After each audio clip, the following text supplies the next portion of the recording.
Isabelle, está mudo o seu microfone.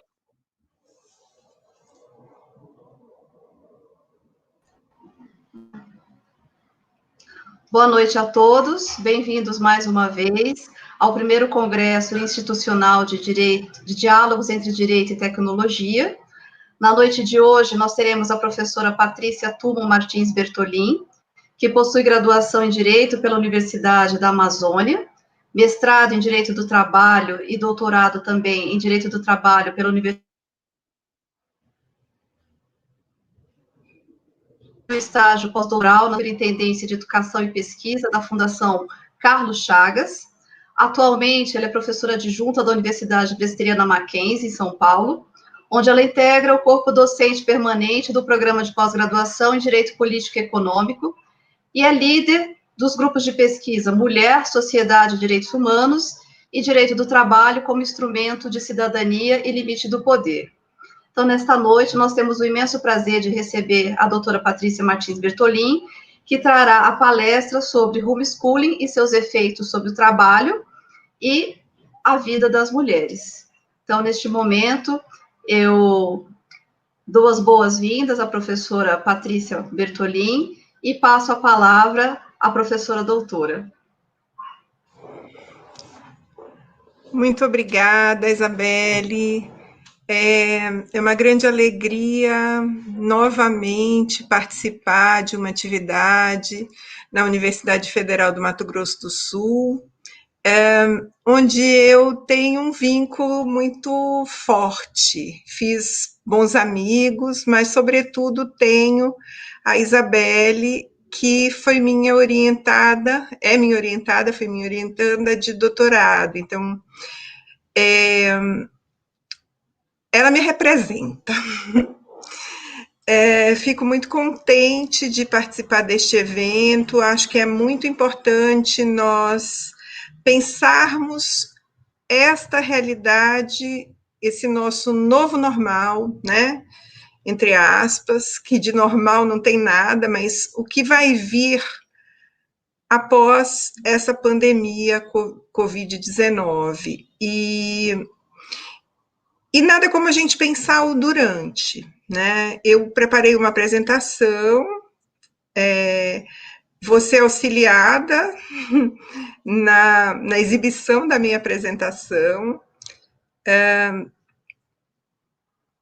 e nós vamos conversar sobre os impactos do homeschooling, dessa prática que que tem sido adotada de educação em casa através dos meios tecnológicos, sobre a vida e o trabalho e a vida das mulheres, especificamente. Agora eu peço a ajuda do suporte técnico para colocar a minha apresentação.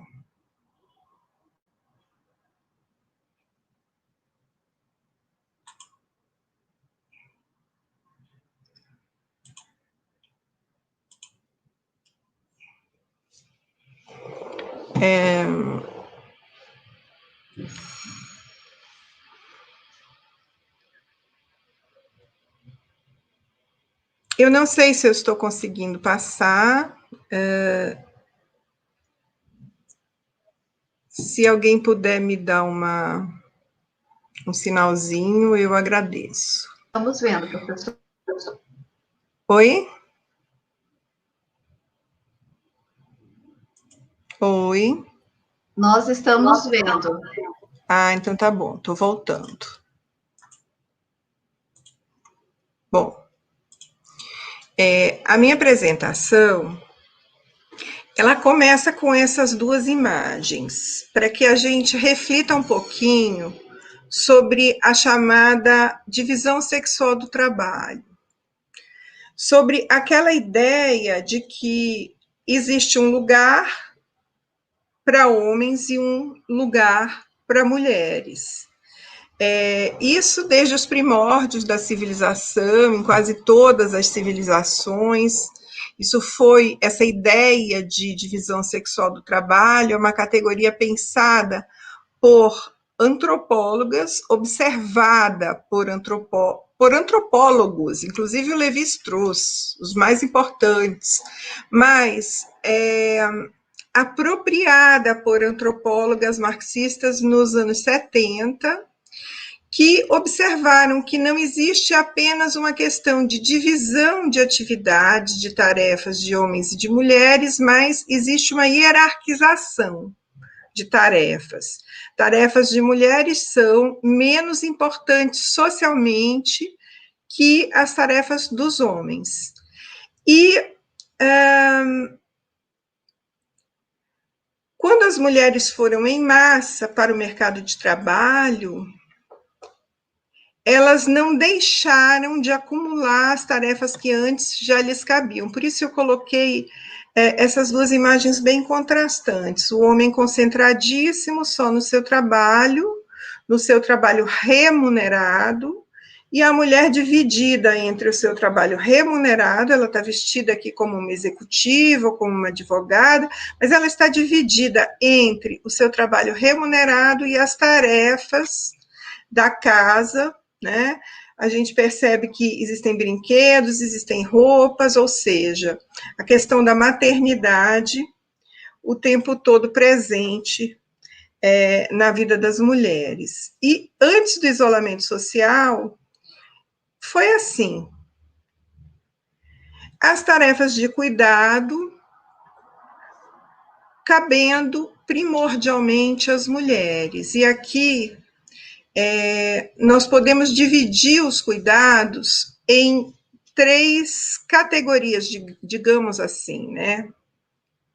Os cuidados diretos, que são tarefas que implicam interação de pessoas, ou seja, trocar a roupa de um bebê, alimentar uma pessoa idosa, acompanhar essa pessoa idosa ou uma criança ao médico. Esses são cuidados diretos. Pré-condições de cuidados, ou seja, uma estrutura para que esses cuidados diretos sejam possíveis, ou seja, para que se possa trocar a roupa de um bebê, essa roupa tem que ter sido lavada. Para que se possa alimentar uma pessoa de idade ou uma pessoa enferma, alguém fez essa comida. E também a questão da gestão mental. O que é a gestão mental? É uma tarefa, são tarefas exaustivas, mas que consistem na coordenação, no planejamento, na supervisão, ou seja, ainda que a mulher delegue a outras mulheres, a outra mulher, a sua atividade, entre aspas, atividade de cuidado, ela fiscaliza, né? Ela organiza, ela, por exemplo, pensa um menu. Bom, essas tarefas de gestão mental, elas implicam tempo, elas podem demandar uma forte carga mental, é aquela carga mental que nunca deixa as mulheres pensam, dizem, né, que as mulheres são capazes de pensar 1000 coisas ao mesmo tempo, organizar alimentação, pensar, por exemplo, que alguém tem uma alergia, saber que está faltando o leite do bebê, saber que tem que lembrar a pessoa mais velha dos horários dos remédios e por aí vai, né? Então, diz-se que as mulheres conseguem fazer isso tudo junto. Ah, não, mulher faz 10.000 tarefas, mulher é multitarefa. Não é que o cérebro das mulheres tenha nada diferente, é porque as demandas que têm recaído sobre as mulheres são muitas, numerosas, intensas e requerem que ela tenha essa aptidão, né?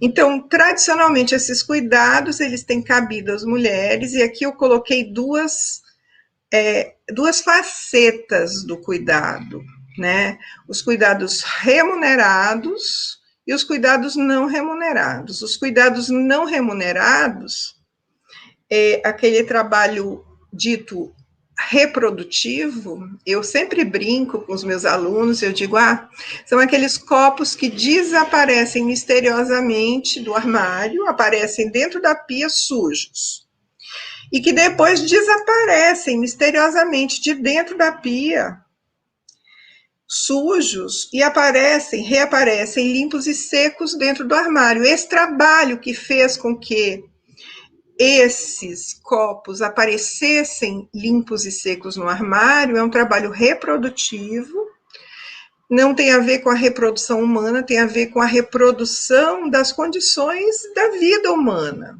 né? E é feito pelas mulheres, tradicionalmente, historicamente, em nome do afeto à família. E o trabalho remunerado, as tarefas domésticas remuneradas, ou seja, quando alguém exerce essas tarefas profissionalmente, ainda assim esse trabalho continua invisibilizado e mal remunerado. Né? Basta a gente pensar quanto tempo no Brasil as empregadas domésticas levaram para ser equiparadas às outras empregadas, para passarem a ter todos os direitos dos trabalhadores urbanos e rurais, estabelecidos no artigo 7º, né, da Constituição. Bom, então, existe uma dedicação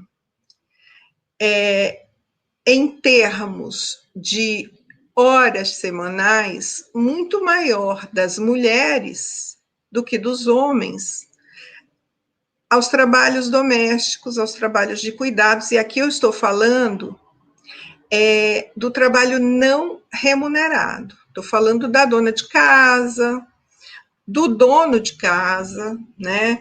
Em média, essa é uma pesquisa que eu quero recomendar. Vários dos meus slides, os meus slides quase todos, eles vêm a partir daqui, tá? A partir deste. Eles vêm de alguma pesquisa feita agora, no momento da pandemia no Brasil. Eu estou sempre referindo a pesquisa que eu estou citando. Essa é uma pesquisa chamada Pais em Casa, tá? Uma das autoras da pesquisa é uma amiga minha, Tainá Leite, de Curitiba. A pesquisa é excelente, ela é consultora da ONU, ela é colunista do Huffington Post Brasil, e acho que é muito autorizada e eu gostaria muito de tornar pública essa pesquisa, porque eu acho que ela era necessária, e ela foi feita agora, muito recentemente, tá? Então, eles mostram, os pesquisadores, eles fizeram uma pesquisa qualitativa e uma pesquisa quantitativa. Uma pesquisa quantitativa foi por meio de acho que mais de 1.500 questionários distribuídos e respondidos em vários estados da federação, em todas as regiões brasileiras, e a pesquisa qualitativa foi por meio de entrevistas. Bom, a média de horas semanais dedicadas aos trabalhos domésticos e de cuidados das mulheres, 21 horas e 25 minutos, e dos homens, 11 horas e 25 minutos. Ou seja, quase o dobro. As mulheres se dedicam a esses trabalhos domésticos, a esses trabalhos de cuidado. E, via de consequência, elas acabam tendo menos tempo para se dedicar ao trabalho remunerado. É isso que a gente está vendo aqui embaixo, tá? É praticamente o inverso, se vocês compararem o tempo que as mulheres têm para o trabalho não remunerado, é o tempo que os homens têm para o trabalho remunerado, né? Isso acaba subtraindo das mulheres não só tempo para o trabalho remunerado, como também tempo de descanso, como também tempo de lazer, tá? Então, na mesma pesquisa, na pesquisa Pais em Casa, que já foi mencionada, uma das entrevistadas falou: sinto uma exigência e sobrecarga na tentativa de realizar todas as tarefas. Por vezes me sinto uma heroína e por outras tantas uma explorada. Então, acho que essa não é uma fala isolada, eu acho que esse é um sentimento comum a muitas mulheres, no sentido de que aquele trabalho reprodutivo, todo dia ele recomeça, né? Ele recomeça, tem tudo de novo, e tem sido, assim, relatada com muita frequência a exaustão, a sobrecarga e a exaustão por parte dessas mulheres.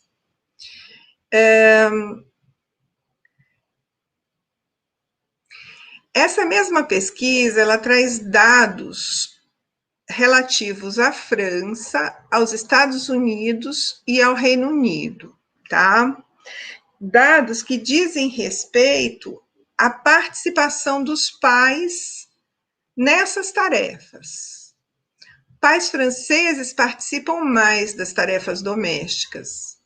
32% das mulheres relatam uma divisão igualitária de tarefas. 32% não é um percentual desprezível. Olha aí, casais sem filhos, 2 horas e 44 minutos para as mulheres, 2 horas e 2 minutos para os homens. Casais com filhos, 2 horas e 49 para as mães, 2 horas e meia para os pais, ou seja, praticamente empatada. Para a gente é impensável, né? Essa divisão tão igualitária de tarefas. Nos Estados Unidos, 68%, as referências estão citadas em cada um dos países, ou a fonte, Secretaria de Igualdade de Gênero do governo francês. Aqui dos Estados Unidos, a Escola de Graduação de Harvard de Educação, tá? Uma pesquisa feita com 1.200 famílias este ano. Nos Estados Unidos, 68% dos pais se sentem mais próximos dos filhos na pandemia. Pais e filhos passam a se apreciar mais por meio de conversas mais significativas, partilha da trajetória de vida, conhecendo-se melhor e descobrindo mais interesses em comum. No Reino Unido, mães britânicas são 3 vezes mais interrompidas do que os pais durante o lockdown. Bom, isso é normal, né? Não estou normalizando uma prática que deveria ser coibida, não é isso. Mas eu não sei se vocês se lembram de um relato da ministra Carmen Lúcia, quando ela veio da Suprema Corte Americana, que uma ministra perguntou para ela, lá, vocês são interrompidas, ministra? Aí ela disse assim, não, a gente nem é interrompida, porque eles não deixam a gente falar. E ela era, então, presidente do nosso Supremo Tribunal Federal, né? Então, imagina, os pais britânicos passaram a realizar o dobro de horas cuidando das crianças e da casa, com relação a dados de 2014.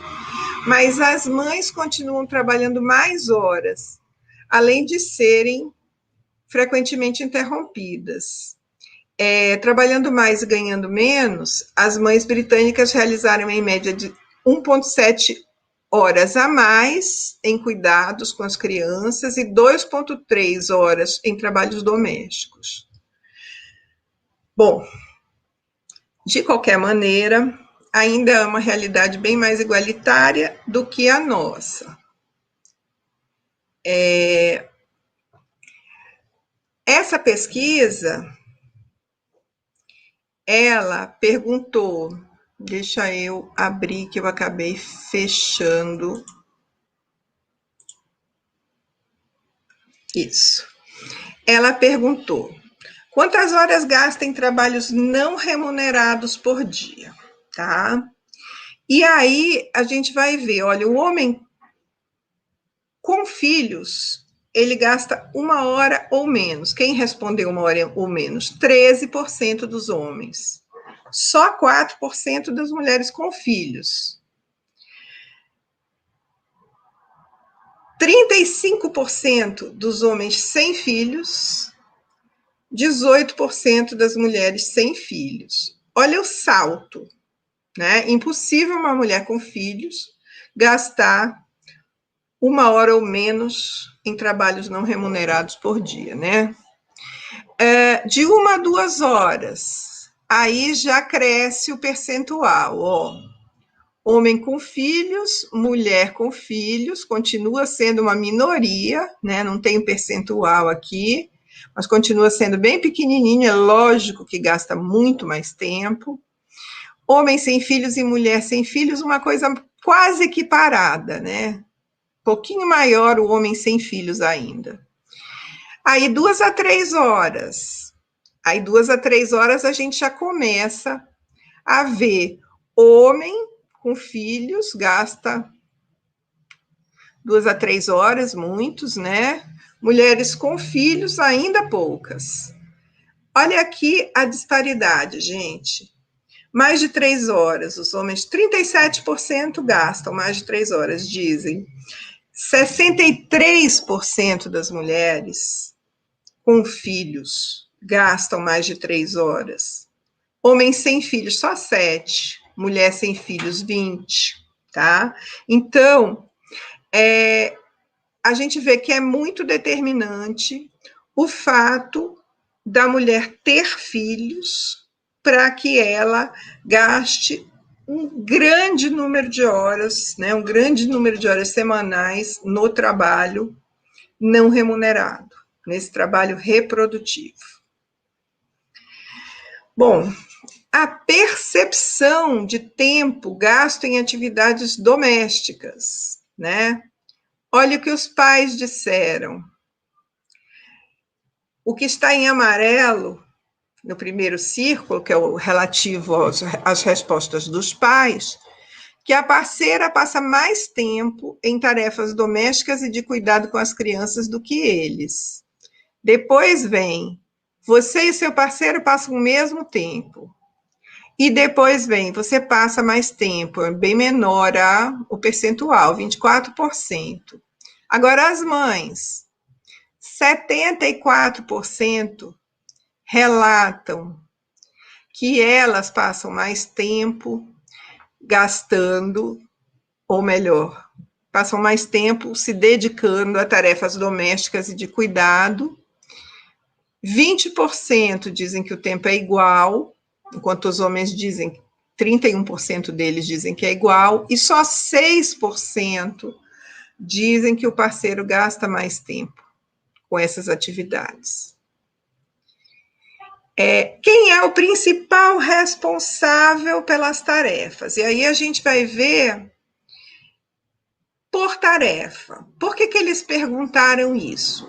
Eu acho que vale para quem tiver interesse visitar a pesquisa está disponível na internet, é só preencher um cadastro e baixar gratuitamente, né? Vocês podem olhar que o azul escuro é a mãe. O azul escuro é maior em todas as tarefas, tá? Ou à exceção da compra de alimentos. Nas outras todas ele é maior, tá? Por que eles colocaram essa tabela? Onde é que entra isso, esse quadro? Esse quadro entra quando eles estão afirmando uma coisa que o IBGE já relatou lá atrás, em 2010, que os homens se ocupam de algumas tarefas seletivamente e eles escolhem essas tarefas. Então, o homem, por exemplo, passeia com o cachorro, o homem, por exemplo, faz as compras da casa, ele faz alguns reparos, isso assim é padrão, né? Aí vocês vão ver, ó, o pai é esse azul clarinho, que na limpeza da casa, ele é responsável só em 7% da limpeza da casa, do que diz respeito à limpeza da casa. 8% do que diz respeito à lavagem de roupa. 16% do que diz respeito ao preparo das refeições. Agora, 36% na compra de alimentos. 6% nos cuidados de higiene em crianças e idosos. E 6% apenas nas atividades educacionais, tá? Isso aqui, esse último item do quadro é importante, porque a gente vai tratar mais tarde. 50% o pai, 50% a mãe, né? 29% do que diz respeito à limpeza da casa, 13% do que diz respeito à lavagem de roupa, 21% do que diz respeito a preparo de refeições e por aí vai, tá? Higiene e cuidados com crianças e idosos é o maior percentual, né, de divisão igualitária, né, 36%. E aí, uma funcionária, na verdade, uma empregada, né, uma empregada doméstica, ou uma cuidadora, dependendo do que a gente está falando aqui, a gente vai encontrar na limpeza da casa, lavagem de roupa, mas é um percentual pequeno, e o não se aplica também um outro percentualzinho. Bom, o que eu quero chamar a atenção aqui? Eu quero chamar a atenção do tempo que os homens, para o tempo que os homens se dedicam às atividades educacionais. Se eu somar os 50% mãe, 50% pai, e somar o pai, né, que aqui eu estou forçando, eu vou falar em termos de 33%, tá? Bom, aqui tem algumas falas que eu acho importantes a gente trazer, né, para exemplificar o que a gente está mencionando. Minha parceira teve Covid-19, teve que ficar isolada. Eu fiquei 15 dias responsável por tudo da casa e da filha. Foi como uma amostra de mãe solo, muito cansativo. Eu tive staff, exaustão. Quem disse isso foi um pai de uma filha de 4 anos, né? Na pesquisa qualitativa, respondendo na entrevista. Se a gente parar para pensar que boa parte dos domicílios brasileiros tem mãe solo, os números do IBGE são enormes, essa é a realidade de todos os dias dessas mulheres, né? E elas não têm nem o direito de ter exaustão, né? Bom, aqui tem uma fala muito importante, mas é de uma outra pesquisa já, é uma pesquisa da Sempre Viva Organização Feminista. O título da pesquisa é Sem Parar, o trabalho e a vida das mulheres na pandemia. É a fala de uma professora.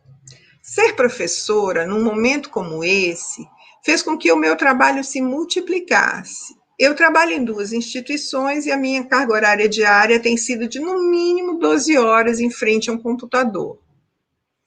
E sei que tantas outras colegas vivem essa realidade. E a maior parte das minhas colegas são mulheres, né? Quando essas mulheres professoras não possuem muitas habilidades com tecnologias, têm filhos em casa, pouco espaço para dar aula, gravar aulas em silêncio, a situação é ainda mais exaustiva. Tem sido bastante difícil gerenciar essa carga horária com as tarefas domésticas. Qualquer tentativa de lazer e ter que ter inteligência emocional para oferecer apoio às alunas, sejam crianças, adolescentes ou adultos, que também têm dificuldades de passar pelo confinamento. Bom, eu tenho tido inúmeros exemplos. A minha colega que divide disciplina comigo, ela tem 2 crianças pequenas, na pós-graduação, ela tem 2 crianças pequenas, e inúmeras vezes a gente lida com temas mais delicados, inúmeras vezes ela põe o fone de ouvido, e eu praticamente sou obrigada a dar aula, porque ela diz assim, assunto é complicado, e o espaço, o apartamento é difícil, né? Uma outra colega me disse que o filho entrou pequeno e deu um grito no meio da aula dela. Mãe! Então, eu não tenho mais filho pequeno, já passei por isso, mas com certeza não está difícil, não está fácil a vida das mulheres com filhos pequenos durante a pandemia, tá? E aí tem uma outra fala de alguém que está em home office. E os trabalhos domésticos me impedem de me concentrar para realizar trabalhos no computador. O mesmo não acontece com meu marido, que faz muito pouco em casa e tem a maior parte do tempo livre para trabalhar. E vejo que minhas amigas estão em um ritmo parecido. Isso também é um depoimento em entrevista na pesquisa da Sempre Viva, organização feminista da SOF. E aí eu quis trazer para a nossa realidade. Já tivemos um depoimento de uma professora, mas aqui é de alguém que faz pesquisa, né? É muito difícil escrever academicamente nesse período. Em casa, estamos fazendo o possível, dividindo tarefas, mas a carga é muito grande, mesmo que para um casal. Continuar trabalhando, cumprindo prazos, limpar, cozinhar. Então, realmente a situação está muito difícil. É uma outra fala da pesquisa da SOF. E aí, aproveitando esse gancho, né, dessa fala sobre escrita acadêmica, eu quis trazer uns dados de uma outra pesquisa que foi divulgada e que se chama, é uma pesquisa da Parents in Science, que se chama Produtividade Acadêmica Brasileira durante a Pandemia. Todas essas pesquisas que eu estou mencionando estão disponíveis na internet para download, né? Também é uma pesquisa de 2020 essa. Docentes que conseguiram cumprir os prazos relacionados à solicitação de fomento, bolsa, submissão de relatório, prestação de contas, são, para quem não tem conhecimento disso, são exigências acadêmicas hoje muito importantes para quem tem uma carreira acadêmica, e que é impensável não se cumprir o prazo de prestação de contas de uma bolsa, por exemplo, né? Então, olhem aqui, docentes que conseguiram cumprir os prazos. Aqui eu tenho do lado esquerdo mulheres e homens. 70% das mulheres conseguiram, 79% dos homens conseguiram. Tá difícil para todo mundo, né? Mas vamos comparar aqui. Mulher com filhos e sem filhos. 66,6 para 79,9. É uma diferença substancial. Homens com filhos e sem filhos. 77,1, 84,6. É uma diferença também. Mas olha, das mulheres com filhos para os homens com filhos, a diferença. É mais de 10 pontos percentuais, tá? O que nos leva a crer que a sobrecarga que recai sobre as mulheres faça uma diferença. Um outro quadro dessa mesma pesquisa mostra para a gente os docentes, homens e mulheres, que conseguiram cumprir os prazos.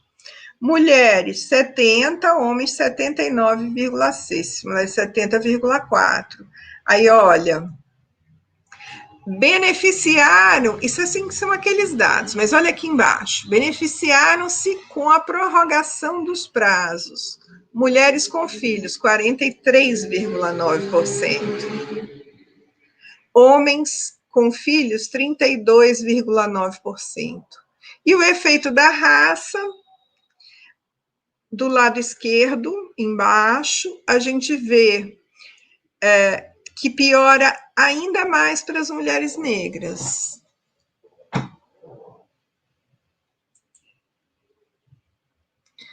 E ainda a mesma pesquisa mostra docentes que estão conseguindo trabalhar remotamente, né? Homens sem filhos, 25,6%, homens com filhos, 14,9%, mulheres sem filhos, 18,4%. Quando eles perguntam que estão conseguindo trabalhar satisfatoriamente, mais ou menos nos termos em que trabalhavam antes da pandemia, tá? E o percentual de mulheres com filhos é baixíssimo, 4,1%, tá? E aí, efeito da raça, a gente vai ver que complica um pouco mais para os homens negros com relação aos homens brancos, mas mesmo assim eles estão melhores que as mulheres brancas, e complica mais ainda para as mulheres negras com relação às mulheres brancas. Que a gente sabe que no Brasil existe um impacto muito grande da questão da raça sobre uma série de outros indicadores, né? De qualidade de vida, de poder aquisitivo, condições de moradia e etc. Bom, e aqui, docentes que submeteram artigos científicos como planejado. A gente vai ver que os homens conseguiram cumprir 68,7% do que planejaram, as mulheres 49,8%. Mas, se a gente olhar só as mulheres, a gente vai perceber, espera aí que eu acabei passando, a gente vai perceber que as mulheres com filhos ficam quase 10 pontos percentuais abaixo das mulheres sem filhos.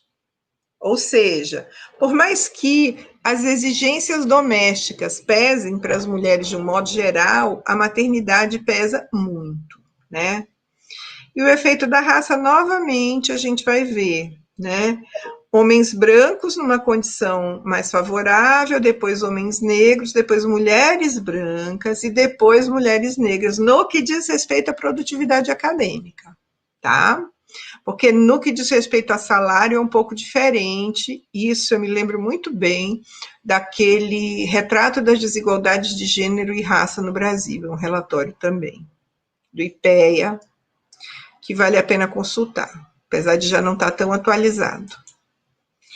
E aí eu trouxe, deixa eu sair daqui um pouquinho para explicar por que eu trouxe umas matérias de jornal. Porque a proposta era eu falar de homeschooling e seus efeitos sobre a vida, o trabalho e a vida das mulheres. Eu simplesmente não consegui dados. Tem inúmeras pesquisas sobre tudo, e eu fiquei me perguntando, ninguém pesquisou isso nesse Brasil? Não é possível. Vou pesquisar. Mas eu resolvi ter um outro indicador. Eu fui atrás de matérias jornalísticas. E é impressionante, eu trouxe umas matérias aqui como exemplo, porque nas matérias jornalísticas que retratam a realidade do país e de diversos estados, o que a gente encontra é isso aqui. Com creches fechadas na pandemia, essa é uma matéria do G1. Participação de mulheres no mercado de trabalho é a menor desde 1990, tá? E aí, a matéria traz para a gente, isso aí é do dia 5 de setembro. A pesquisa Mercado e Trabalho e Pandemia da Covid-19, ampliação das desigualdades já existentes, realizada em julho pelo IPEA e atualizada a pedido do G1, aponta que a taxa de participação das mulheres com filhos de até 10 anos no mercado de trabalho caiu de 58,3% no segundo trimestre de 2019 para 50,6%. Gente, isso...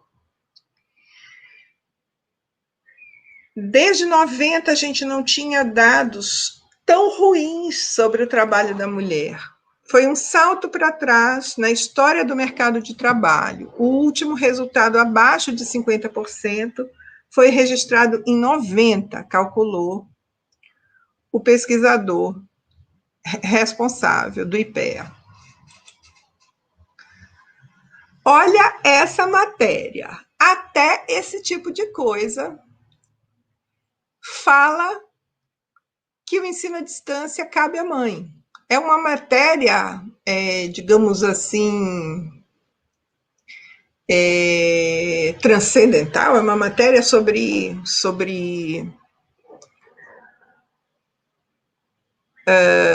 eu entendo tanto disso que eu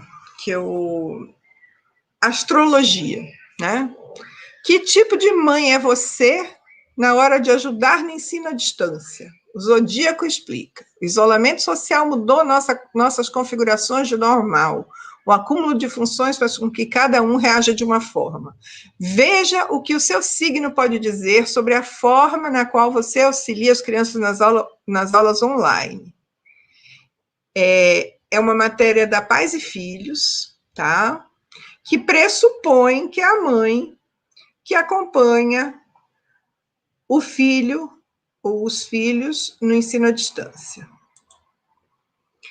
Depois tem uma matéria da Crescer. 78% das mães relatam que são as principais responsáveis por ajudar os filhos com as aulas online. Em meio à pandemia do coronavírus, as mulheres se sentem cada vez mais sobrecarregadas, tendo que dividir o tempo entre cuidar dos filhos e realizar as tarefas domésticas. Depois, pandemia, home office, ensino à distância expõe ainda mais a desigualdade entre homem e mulher. É uma matéria da Folha que eu colhi na UOL.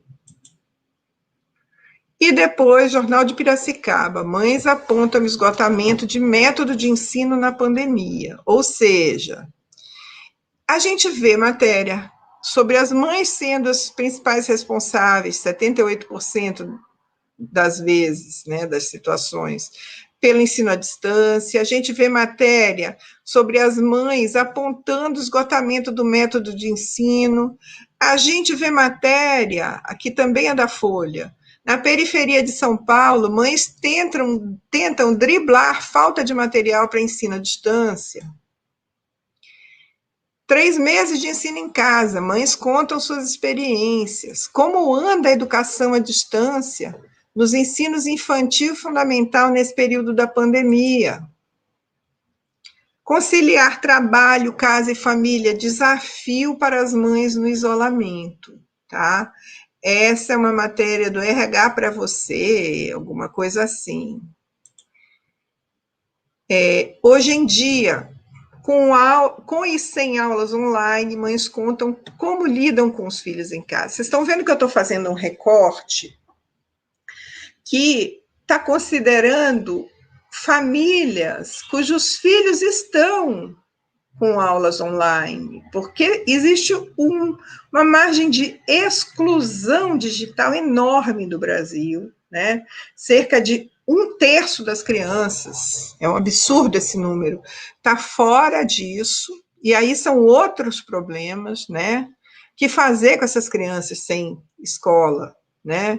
Tem alguns professores tomando iniciativas pessoais, de levar as tarefas, de imprimir, de ir, mas isso não dá para ser Hércules no Brasil. A gente precisaria incluir efetivamente toda essa margem de excluídos enorme, né? Mas, assim, aqui eu estou focando, quando eu estou falando, as mulheres entraram no mercado de trabalho em massa, obviamente eu estou falando das mulheres de famílias de mais recursos, porque as mulheres muito pobres, sobretudo as negras, né? Quando abolida a escravidão, elas continuaram trabalhando. E continuaram trabalhando em tarefas domésticas. Eu não estou ignorando nada disso. Mas a gente acaba tendo que fazer algum tipo de recorte, tá? E aí eu queria concluir, né, dizendo para vocês que enquanto as mães estão tentando resolver os problemas da qualidade do ensino, dos recursos que não existem para uma margem enorme de crianças, tentando conciliar trabalho, casa, família. As matérias que eu encontrei mencionando pais nesse período era assim: pais reivindicam a redução da mensalidade escolar. Não encontrei nada que dissesse respeito, no máximo assim, mães e pais estão onerados pela educação à distância, pelo ensino à distância. E aí eu queria dizer que a gente podemos mudar as mulheres quanto quisermos. Se os homens não mudarem, nada muda, porque nós compartilhamos o mundo. Essa é uma frase de uma escritora nigeriana que se tornou bem conhecida nos últimos anos, a Chimamanda, né? E eu resolvi terminar com essa ilustração aqui, com essa foto, que eu acho bastante inspiradora, né? Para todos e todas nós, de uma sociedade mais cuidadora, né? Somos todos provedores, não somos? Então, sejamos todos cuidadores, né? Fica o meu contato, né? Agradeço mais uma vez a oportunidade de ter estado aqui com vocês. Estou à disposição para as questões que se fizerem, que se apresentarem. Então, muito obrigada, Isabelle, pelo convite.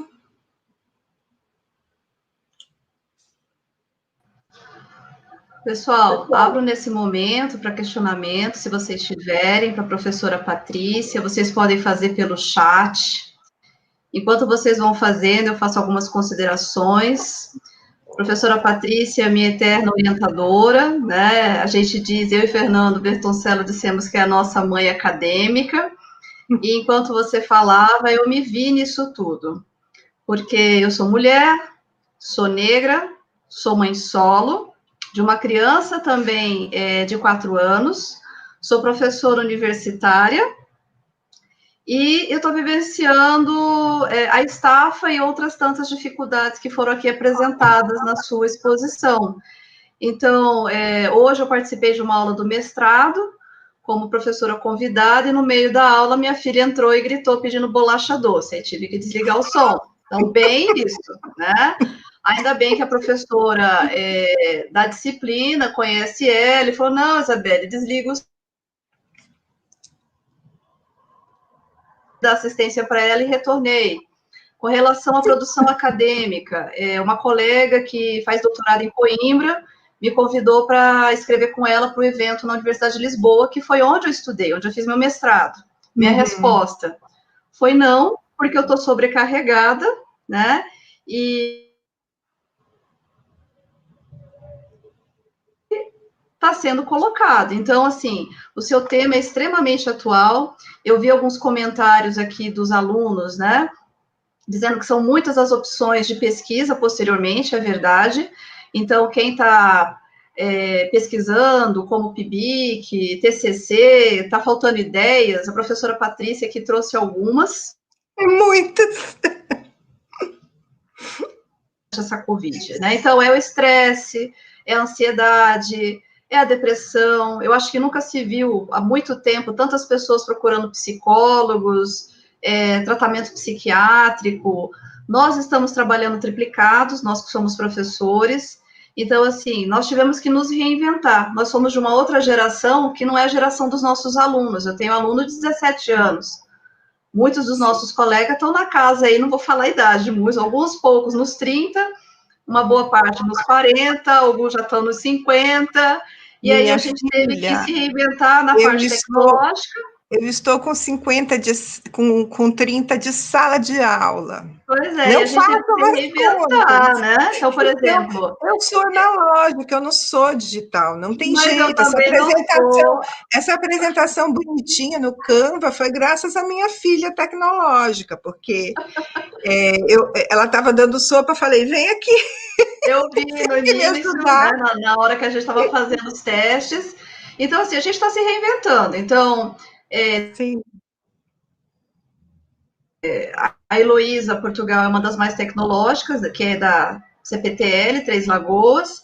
Aí a gente tem que aprender a lidar com tudo, aí é microfone que está mudo, aí o aluno rindo, aí cai o sistema, aí o provedor não funciona, aluno não salva a prova no AVA, aí você fala, meu Deus, se fosse presencial eu não estaria passando por nada disso, aí você vai tentar solucionar aquela prova online que você deu e que o aluno, você sabe que ele fez, porque o sistema diz que ele fez, mas você não consegue corrigir porque não salvou, aí entra criança, entra pet, entra, enfim, entra dar assistência na escola. No meu caso, como é criança pequena, e é o caso da Vanessa que tem. O meu caso é física, né? O professor fala para pegar latinha, pegar garrafa PET, colocar pedra brita. Eu falo, meu Deus, hoje eu vou arranjar a pedra brita, né? Vou procurar aqui nos vizinhos que estão fazendo reforma para fazer atividade. Então, assim, é uma realidade que nós mulheres, e eu digo também as alunas, porque tem muitas alunas, muitas acadêmicas que também são mães e que estão tendo que sim. se virar nos 30, né? É fazer as Sim, atividades que nós eu me lembro da passamos. última vez que eu falei aí, que eu fui a Campo Grande, eu até fui para o lançamento do meu livro, eu até dei um livro para uma moça que assistiu a palestra inteira atrás com carrinho de bebê. Eu me lembro. Você nem fez Imagina, sorteio. Você falou, hoje eu não vou pois nem eu fazer falei, não, sorteio. O livro é para ela, que veio assistir a palestra com carrinho de bebê, está na última fileira para em poder pé. dar de mamar e assistir, e anotar. Então, assim, as alunas também entram nisso, né? Não são só Sim, as com certeza. médicas, as engenheiras, as professoras, as domésticas, são todas, né? E está sendo uma realidade difícil. E aí a pergunta, né, que eu faço, como mudar essa mente, né, masculina? Eu acredito que o caminho é a educação desde criança, um tratamento igualitário entre os sexos. Porque eu já ouvi, isso faz já um tempo, mas eu já ouvi uma ex-vizinha da minha mãe falar que achava feio o homem lavando louça. E eu fiquei assim, assustada com aquilo, né? E eu falei, imagina, minha mãe botou a gente para fazer tudo. Meu pai me ensinou a trocar pneu e minha mãe ensinou meu irmão a Sim, cozinhar e fazer as coisas, sim, porque ela falava, sim, vocês vão crescer e vão sair de casa. sim. Aí tá no meio da rua, não sabe trocar o pneu. Tá na rua, não sabe fazer uma comida, não sabe se virar. Né? Então, essa questão de dividir. O que eu vejo hoje é que o homem ainda fala muito assim: eu ajudo a minha esposa. E o importante seria trocar esse eu ajudo a minha esposa por eu faço. Ele não Eu está ajudando, ele já está compartilho as fazendo. Eu tarefas. compartilho. As tarefas são da casa, da família, não são da mulher, né? Eu E a vejo gente muito vê, isso ainda. e a gente vê que mesmo quando a mulher ganha mais que o homem, ou seja, ela é mais provedora em tese do que ele, que não é a regra, tá? Porque ela fica impossibilitada de se dedicar tanto por conta das demandas da casa. Mas mesmo quando ela, como as advogadas dos grandes escritórios que eu pesquisei, muitas ganhavam mais que o marido. E ela continua responsável. Quando ela não faz, ela supervisiona, tem aquela carga mental. Se alguma coisa no esquema que ela montou falha, é ela que vai ter que improvisar, que cobrir, que correr para atender a necessidade da criança. Quer dizer, está faltando compartilhamento, né? É uma palavra-chave. A gente delega para outras mulheres quando não tem outro jeito, mas a gente não compartilha com o companheiro, né? Então, eu acho que assim, está na hora da gente se reinventar, né, como sociedade, né? Eu acho que os homens também estão aprisionados no papel de provedores. Isso não é bom. Olha, nesse momento, os homens que perderam seus empregos ou seu meio de sustento, eles estão sofrendo horrivelmente, fora da questão financeira, que é uma necessidade para todo mundo, mas ainda que eles tenham o salário da mulher, da companheira, ou um outro salário na família, ou tenham meios para sobreviver, eles sofrem muito porque eles têm uma perda de identidade se eles não podem ser provedores. Então, isso é muito ruim, é um aprisionamento em papéis sociais que já estão defasados, né? Professora Patrícia, eu adorei a sua fala, eu me senti nela em todos os momentos. Eu só não sou negra. Mas de resto é igual. Mas é assim, eu trabalho questões raciais, trabalho de racismo estrutural, né? Fiz a minha tese em questões raciais, né? Falei da docência e falei de professores, né, negros. E eu vi nas minhas estatísticas pelo IPEA, não é tão atualizada, né, porque está meio defasado, mas eu vi nas minhas estatísticas que, além dessa hierarquização que existe, né, a mulher negra, ela não consegue chegar na docência. Quando ela chega, ela tem uma grande dificuldade em ocupar um cargo maior dentro dessa instituição. Então, há no mercado de trabalho, para vocês terem uma ideia, né, o quanto ainda no mercado de trabalho privado nós temos que evoluir na questão também desse racismo, porque, de uma certa forma, há um racismo institucionalizado, né? As pessoas falam que não são racistas, mas ninguém consegue entrar e tem uma certa exclusão em quase todos os setores. E aí, nessa pesquisa que eu fiz, eu pude deparar, né, a situação da mulher.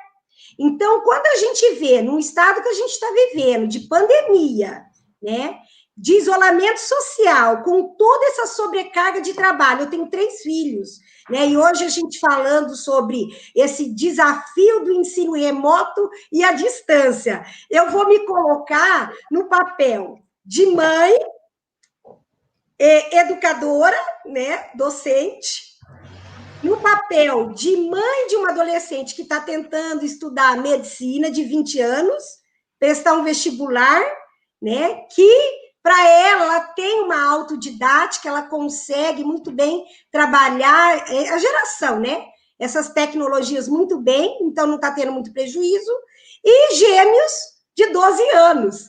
E um excesso de trabalho que eu enlouqueço, eu sou essa professora, SOF, né, a pesquisa. Eu sou essa professora que fico 12 horas, né, trabalhando, e assim, o tempo todo levantando, pondo roupa no varal, estendendo coisa. Então, é assim, eu me sinto representada pela tua pesquisa. Todas nós somos. Né? Pesquisadora. Todas nós somos. Uma guerreira, né? Que está aí firme e forte, e nós estamos aqui junto, tentando debater isso. Mas, assim, a gente vê que tá muitas pessoas nessa situação. Mas quando a gente fala de questão de diferenciação de gênero, de diferenciação de raça, de tudo isso, né? Do que uma cor da pele pode influenciar, a gente também tem que pensar no que a gente quer, né? No que a gente pode contribuir para mudar. Eu acredito, isso é uma pergunta que eu gostaria de fazer, talvez assim, a gente não ache uma solução, mas colocar em debate é bom. Você acredita que após pandemia, eu vou falar um exemplo mais do meu lar, uma vivência, uma experiência minha.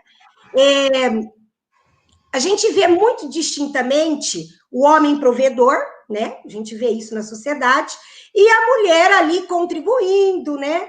E fazendo algumas atividades externas, mas sempre, de uma certa forma, fazendo aquela divisão do trabalho, que eu gostei muito da gestão mental. Mesmo quando ela não faz, ela está o tempo todo guiando isso e torcendo para dar certo. Eu sempre elogio o trabalho de todo mundo que trabalha na minha casa, porque eu falo assim, se eu não elogiar, você acha que marido e filhos vão elogiar? Não. Então, né? É invisível, ninguém vê. É um trabalho que só é visto quando ele não é feito. Quando ele não é feito assim, ninguém arrumou essa cama hoje. Aí Ninguém quando fez a gente almoço. fica rebelde, os meus filhos, eles me chamam de senhora comida, né?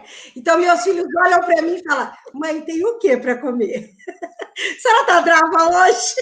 Não, mas sabe o que eu fico pensando? Eu fico pensando, porque eu, graças a Deus, tenho uma menina adulta, está se formando em psicologia, mas eu fico pensando isso há uns anos, porque eu já tive percalços de ter problema na escolinha, a escolinha não funcionar, porque mudou de direção, e eu ter que ir para a universidade e não ter com quem deixar.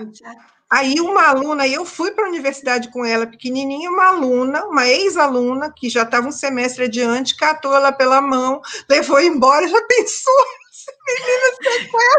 Eu já passei uns apuros também, eu acho que todo mundo, Eu né? dei a minha aula, quando eu vi, lá vinha ela feliz da vida, já tinha lanchado, já vinha pela mão, já tinham desenhado, comprado lápis de cor, caderno de desenhar. Mas quem de nós não fez isso? Não teve que levar o filho para a sala de aula e deixar ele lá desenhando do ladinho do quadro, ou numa mesa. Ou deixar o aluno fazer isso. Já deixei várias vezes alunas levarem filhos para a sala de aula. Eu só consegui fazer Exatamente, porque não tem, é o improviso. Agora, a insensibilidade de quem não consegue enxergar que isso é uma necessidade, não é um capricho, não é um... Não é querer chamar desagradável, né? É desagradável para uma mulher que tem que passar por isso, porque ela já é julgada como, imagina, o que vai ser isso aí não sabe nem lidar com o filho que tem, né? Não dá conta nem... Eu acho assim, tudo isso é verdade, porque a gente faz das tripas coração, essa é a verdade, para a gente conseguir estudar. Meu mestrado, eu estava com a minha filha, bebezinha, eu amamentava, ia para Marília, e todo mundo falava, onde ela está? Aí a mulher da cantina falou, a senhora pode deixar um colchão, que a hora que ela chorar, eu chamo a senhora na aula. E isso eu fiz durante... Lógico, com o auxílio do meu marido, né, que está sempre me apoiando. Mas a minha pergunta, que eu acho que vai ter uma mudança, e eu espero que essa mudança, eu entendo que sempre no momento de dificuldade, né, depois de uma crise, vem uma bonância. E eu estou nessa esperança ainda disso acontecer, principalmente em relações, porque pelos seus dados, desde 1990, né, houve então ampliou essa desigualdade que a mulher lutou tanto para ter, né? E agora teve esse retrocesso da mulher no lar e tendo que parar tudo que ela fazia para cuidar, para dar conta, né? E o marido ficar lá, o arrimo da família. Então, a gente retrocedeu numa luta que não foi nada fácil, né? E não está sendo ainda. Até hoje. Tanto é que a gente tem essa exaustão de querer cumprir tudo para ser... não é heroína, nada disso, mas para a gente, que nós lutamos, né? Nossas mães lutaram, né? Nossa geração que passou aí, minha mãe, naquele começo da vida dela, trabalhando com 18 anos na Telesp, vocês lembram da Telesp, que era uma estatal, então, além de ser uma mulher, então todo mundo falava. Então eu falo, minha mãe abriu umas portas, nós estamos tentando e a gente vê retrocesso. Então, mas eu ainda sinto uma esperança, porque na minha casa e pela minha vivência, eu percebo que meu marido passou a atuar mais, né? No que sentido? Não sei se é porque é a nossa configuração aqui em casa, que ele é perito e nem sempre está trabalhando, mas o momento que ele estava no escritório dele fazendo laudo. Hoje não, ele está dividindo o almoço, ajudando buscar, levar ele para o supermercado, dividindo um monte de coisa.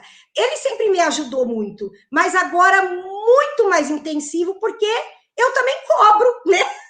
Eu falo, olha, nós temos que dividir as coisas aqui, porque do mesmo jeito que você trabalha, eu trabalho.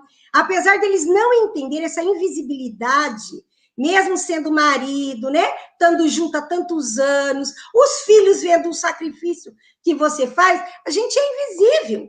Então, eu teve uma aula que eu chorei. Então, eu acho assim, pós-pandemia, Eu até pedir desculpa para meus alunos. Estava no meu auge da minha exaustão, né? Então, eu acredito assim, que pós-pandemia, eu acho que essas relações também, principalmente no lar, vai mudar, né? Vai mudar, eu tenho essa esperança que essa divisão, os meus filhos estão vendo meu marido cozinhar, quase Eu todos os também dias. tenho, viu? Eu também tenho. Você sabe que eu queria só responder o Reinaldo, que o Reinaldo já escreveu ali, já apareceu aqui a Isso, tem pergunta. uma pergunta. Mas antes de responder o Reinaldo, eu queria cumprimentar a Larissa e a Ancila, que eu já vi aí. Eu olhei bem rápido, não olhei todo mundo, não consegui. Mas o Reinaldo escreveu: mulheres e também homens que possuem filhos pequenos poderão vir a sofrer discriminação no trabalho remoto? Olha, Reinaldo, eu não sei te dizer. Eu acho que discriminação é o formato jurídico do preconceito. O preconceito está dentro do ser humano, então poderá sempre acontecer discriminação. A gente tem que. Às vezes a pessoa diz assim: eu penso como eu penso. Eu digo: não, você tem direito de ter preconceito, ok, mas dentro de você, se você pôs para fora, isso é antijurídico, isso vai ter que ser numa tentativa de que ela repense o que está dentro dela também, né? Mas o que eu estou vendo? Eu estou vendo que na pandemia, no teletrabalho, sobretudo porque as MPs, a MP que regulamentou isso, ela disse que não teria sobrejornada, não teria controle de jornada, não tem hora extra no teletrabalho. E teria como ter, porque a CLT estabelece uma equiparação entre os meios telemáticos de controle e os meios usados normalmente no meio físico para controlar a jornada, né? Então, teria como ter controle dessa jornada e como ter a remuneração da hora extra, mas a opção da MP foi dizer que não tem. Eu não sei como é que vocês estão vivendo isso, mas a gente está sentindo que todo mundo está em sobrejornada, que todo mundo está trabalhando triplo, que é uma demanda permanente, inclusive em horas que a gente não poderia estar sendo demandado, né? Porque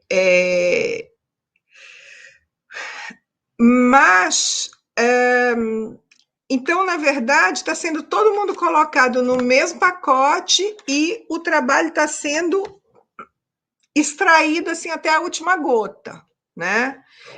Eu acredito que isso é uma situação momentânea, porque ninguém vai aguentar viver isso por muito tempo, né? Está começando a estourar um volume muito grande de estafa, de burnout, de depressão, de uma série de problemas aí da ordem da saúde mental, né? Em decorrência dessa exaustão. E também do estresse da pandemia, obviamente, né? Mas eu acho que nós estamos todos no mesmo pacote, mulheres e homens. Agora, a produção das mulheres, sem dúvida nenhuma, resulta comprometida, e quando não resulta comprometida, a exaustão vem, porque é desumano o que se tem exigido das mulheres nessa pandemia. Então, assim, eu dou risada porque eu ouço tanta barbaridade. Tem um grupo de mulheres da minha universidade no WhatsApp, e elas ficam trocando figurinha de tudo. Eu já não tenho mais criança pequena, então eu só olho assim, já nem leio tudo, mas de vez em quando saem umas coisas tão loucas, elas estão surtando, a mulherada está maluca. Não é que mulher surtada, mulher louca, não, mulher está sobrecarregada, é outra coisa. É outra coisa. Precisa haver uma melhor divisão, né? É preciso, acho que a gente precisa criar filhos sabendo fazer as coisas. Precisa atribuir responsabilidade para todo mundo, né? Precisa. O quarto é seu, então você cuida. Não foi essa a lógica que sempre houve, né? Sempre houve aquela lógica de que a boa mãe, ela cuidaria de tudo, ela até preparava o filho, mas o filho pequenininho. Hoje, prepara ele porque o mundo está cruel, cruel. Põe a vitória nos eixos aí, Isabelle. Desde E, já. professora, só dando um exemplo, eu tenho uma amiga que ela é advogada e dá aula na instituição privada. Você perguntou como é que tá aí, né? E ela trabalha junto com o irmão dela, e ela, esses dias, deu uma bronca na mãe, né? Porque, apesar do irmão ser casado, vai almoçar às vezes na mãe, e aquela ideia de que a gente tinha há um tempo atrás. Ela chegou cansada do escritório, o irmão chegou cansado do escritório, os dois são advogados. A mãe chamou apenas ela para ir arrumar. Para lavar louça e arrumar a casa, a cozinha. Tanto eu sou advogada, tanto quanto fulano. Se eu tiver que ir, ele tem que ir também. Ou eu arrumo a mesa, ele tira, né? E eles são adultos, né? Então, assim, ele já tem filhos, mas assim, você percebe uma questão da criação mesmo que vem arraigada dentro da sociedade. E essa questão que você falou, vai mexendo com a Vitória, com certeza, vai fazer tudo um pouco para não ter que passar por tantas dificuldades quanto outras mulheres passaram muito no passado e algumas de nós ainda estamos passando, né? A senhora falou da Ancila e da professora Larissa, também está aqui a professora Ana Cláudia. Eu vi depois que ela me também é nossa colega. Eu vi só agora, quando então, quando ela mandou mensagem, estava esperando. E a professora Vanessa, que hoje você teve também o prazer de conhecer, que também é doutora na área de educação, juntamente com a Ana, pela UFGD, né? Então, prazer, assim, eu não sei se tem mais alguma pergunta. Eu sei que tinha. Então, eu agradeço imensamente, professora, a sua participação em mais um evento da UFMS. O primeiro foi em Três Lagoas, quando eu ainda era lotada em Três Lagoas, né? Estava iniciando o doutorado em São Paulo. Depois eu vim para Campo Grande, removida, ainda no doutorado. E a senhora veio algumas vezes, mais de uma vez em um ano, me recordo. Tanto para a UFMS quanto para a OAB, veio participar do CID, veio participar de outros eventos.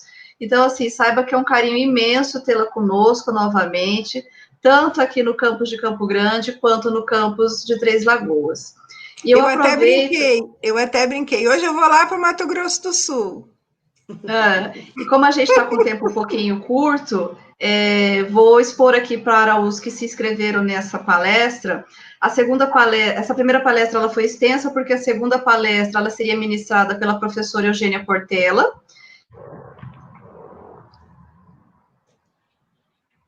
Por razões alheias à nossa vontade, né, ela infelizmente ficou impossibilitada de participar essa noite, mas nada que colocasse em xeque, né, a palestra. Então tivemos a brilhante exposição da professora Patrícia, vi que os alunos gostaram, colocaram vários comentários positivos aqui, e eu só tenho que agradecer, professora.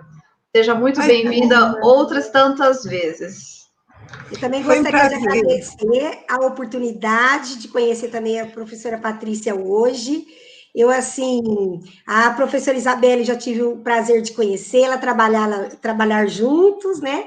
E, assim, foi um prazer imenso participar desse painel. Eu acredito que vai ser muito reflexivo para alguns homens ainda machistas, né? Que eu acho que a gente tem que ser... E mulheres, viu? Não vamos pôr o dedo. A gente também, as mulheres, elas são grandes responsáveis, são cúmplices disso, né? Olha, Josilene, gente, que saudade de vocês todas. Obrigada por tudo, tá? Obrigada, professora, é um prazer imenso, viu? Eu que agradeço, gente. Tudo de bom para todo mundo, cuidem-se. Volte bem para São Paulo, então. Já que veio o Mato Grosso do Sul, volte bem para São Paulo. Fiquem com Deus, obrigada. Amém, amém. Boa noite a todos que estiveram participando hoje aqui nessa noite, tanto professores, Josi, que esteve aqui no finalzinho, todos os acadêmicos. Espero que tenha sido sobre esse tema. Deus, tchau, tchau. Tchau.